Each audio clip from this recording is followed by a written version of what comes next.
What if you notice this in, say, someone else's child? Maybe it's a family member, a niece or a nephew, or maybe it's one of your child's friends.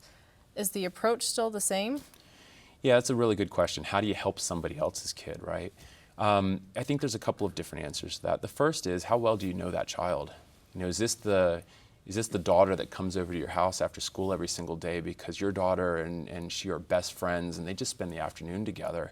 So this is the girl that's always over at the house, and she's there hanging out with your daughter and you're there with them and you have a really good relationship with her. Just kind of from that perspective, it might be okay to start that conversation with somebody like that.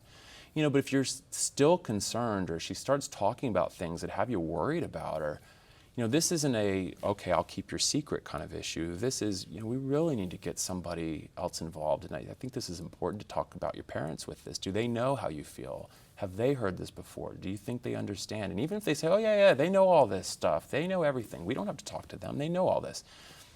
Maybe they do, maybe they don't. And if they say they know everything, I say, well, this is great. So when we talk about it, it won't be such a big deal, or they will already be, notified of this, and this isn't new for them.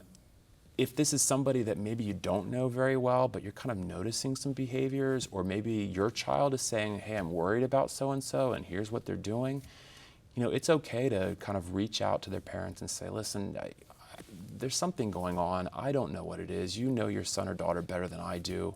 But my child's concerned, and I think it might warrant you guys having a conversation, and I'd be happy to talk with you a little bit more about it. But I think we got to put that kind of in the ears and eyes of those that really know those kids best.